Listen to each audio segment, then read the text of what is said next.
Hello everyone, আসসালামু আলাইকুম। Last ভিডিওতে আপনারা দেখেছিলেন আমি আমার বারান্দার জন্য কিছু টব এবং গাছ কিনতে একটি নার্সারিতে গিয়েছিলাম। আসলে বারান্দায় ছোট্ট একটা বাগান তৈরি করতে চাচ্ছি। তো আজকে আমি মাটি তৈরি করব। কিভাবে মাটিটা তৈরি করে নিচ্ছি সেটা আজকের ভিডিওতে আপনাদের সাথে শেয়ার করব। অনেকে আছেন যারা নতুন বাগানে মাটি কিভাবে তৈরি করতে হবে জানেন না। তাদের জন্য আমি খুব সহজ পদ্ধতিতে আজকে মাটি কিভাবে তৈরি করছি সেটা দেখিয়ে দিব। তো আমি এখানে ১ বস্তা মাটি কিনে এনেছিলাম। ২০ কেজি মাটি ছিল, মাত্র ৭০ টাকা দাম নিয়েছিল। এই মাটিটা কিন্তু সিম্পল মাটি না, এই মাটির সাথে কিন্তু কম্পোস্ট সার, জৈব সার এগুলো মিক্সড করা আছে। তো ফার্স্টে আমি হাতে গ্লাভস পরে নিয়েছি। ডিরেক্ট টাইলসের উপরে মাটি ফেললে বেশ নোংরা হবে, এই কারণে আমি একটা পলিব্যাগ বিছিয়ে নিয়েছি এবং তার উপরে মাটি নিয়ে নিচ্ছি। অনেকে বলতে পারেন মাটিতে হাত দেওয়ার জন্য গ্লাভস কেন হাতে ব্যবহার করছি। আসলে মাটিতে অনেক সময় কেঁচো থাকতে পারে বা অন্য পোকামাকড় থাকতে পারে, আবার দেখা যায় যে নখের ভিতরে বেশ পরিমাণ মাটি ঢুকে যায়। এই কারণে আসলে হাতে গ্লাভস পরে নিয়েছি। তো দেখতেই পাচ্ছেন আমি পলিব্যাগের উপরে বেশ খানিকটা মাটি নিয়ে নিয়েছি। এখন এর সাথে কোকোপিট বা কোকোপল মিশিয়ে নিচ্ছি। কোকোপিটের দাম কিন্তু বেশি না, ১ কেজি ১২০ টাকা মতো নিয়েছিল। এখানে আপনার মাটির পরিমাণ বুঝে কোকোপিট মেশাবেন। অনেক পরিমাণে দেওয়া লাগবে না, এরকম অল্প পরিমাণে দিয়ে মাটির সাথে একটু মিশিয়ে নিলেই হবে। কোকোপিট বা কোকোপলের কিন্তু বেশ উপকারিতা রয়েছে, যেরকম এটা যদি আপনারা মাটির সাথে মিশিয়ে দেন তাহলে গাছের বৃদ্ধি দ্রুত হয়। এছাড়া এটা মাটির পানি ধারণ ক্ষমতাটাও ভালো রাখে এবং সহজে গাছের শিকড় পচে যায় না। তো দেখতে পাচ্ছেন আমি একটা টব নিয়ে নিয়েছি। এখন এই যে কোকোপিট মেশানো মাটিটা আমি প্রথমে ফার্স্ট লেয়ার করে দিয়ে নিলাম। তো তারপরে এর উপরে আবার একটু কোকোপিট ছড়িয়ে নিয়েছি। তারপর আবার একটু মাটি দিচ্ছি।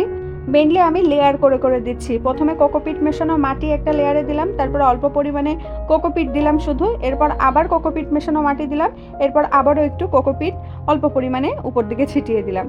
অনেক সময় দেখা যায় প্রতিদিন গাছে পানি দেওয়াটা কিন্তু একটু হ্যাসেলের ব্যাপার। যদি আপনার অনেকগুলো গাছ থাকে, ১টা ২টা গাছ থাকলে রেগুলার পানি দিবেন, সেটা তো সমস্যা হয় না।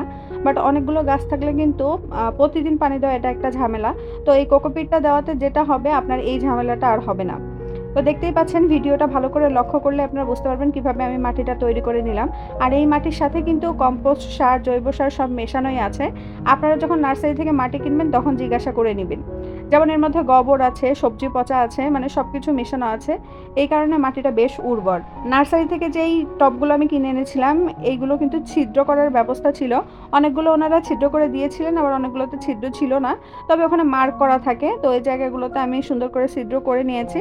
কারণ ছিদ্র না করলে কিন্তু পানিটা আটকে থাকবে এবং গাছ মরে যাওয়ার পসিবিলিটিস থাকবে, শিকড় পচে। এজন্য টবগুলোতে মাটি সেট করার আগে টবগুলোর নিচে সুন্দর করে ছিদ্র করে নেবেন। আর যদি অটোমেটিক ছিদ্র করে দেওয়াই থাকে তাহলে তো আলহামদুলিল্লাহ। তো এই যে দেখুন, অনেকগুলো টবে আমি মাটি একটা টবে যেভাবে প্রিপেয়ার করেছি সেভাবেই সবগুলো টবে প্রিপেয়ার করে নিয়েছি। আর এই টবটা আমি মূলত এনেছিলাম ধনিয়া পাতা বা পুদিনা পাতা লাগানোর জন্য। তো এই যে আলহামদুলিল্লাহ প্রায় ১২টা টব ছিল আমার কাছে, সবগুলোতে সুন্দর করে আমি মাটি ভরে নিয়েছি। এছাড়া আমার বাসায় কিছু পট ছিল, সেগুলোতেও আমি সুন্দরভাবে মাটি ভরে নিয়েছি। একটা ভাঙা জগও ছিল, সেখানেও একটু মাটি ভরে নিয়েছি। মানে যেই জিনিসটা ফাঁকা পাই তাতেই মন চায় গাছ লাগিয়ে ফেলি। ২টা ক্যাকটাস লাগিয়েছি, একটায় মানি প্ল্যান্ট লাগিয়েছি, আর বাকিগুলোতে এখনও কোনো গাছ আমি লাগাইনি। ইনশাল্লাহ নেক্সট ভিডিওতে আপনাদেরকে দেখিয়ে দেব আমি কোন কোন টবে কি কি গাছ লাগিয়েছি। আমি আপনাদেরকে আজকে যেভাবে মাটি সেট করে দেখালাম, এটা কিন্তু আমি যে নার্সারি থেকে টবগুলো কিনেছি সেখানকার মালি আমাকে শিখিয়ে দিয়েছিলেন। তো ভাবলাম আপনাদের সাথেও কীভাবে মাটি সেট করছি এটা শেয়ার করি, অনেকের উপকার হবে যারা নতুন বাগানি আছেন আমার মতো। এছাড়াও আপনাদের কাছে ভিন্ন ভিন্ন উপায় থাকতে পারে যেটা হয়তো এর থেকেও বেটার, আপনারা কিন্তু কমেন্টে জানাতে পারেন। তো এই ছিল আজকে ছোট্ট একটি ব্লগ। দেখা হবে নেক্সট ভিডিওতে। সবাই ভালো থাকুন, সুস্থ থাকুন। আসসালামু আলাইকুম, আল্লাহ হাফেজ।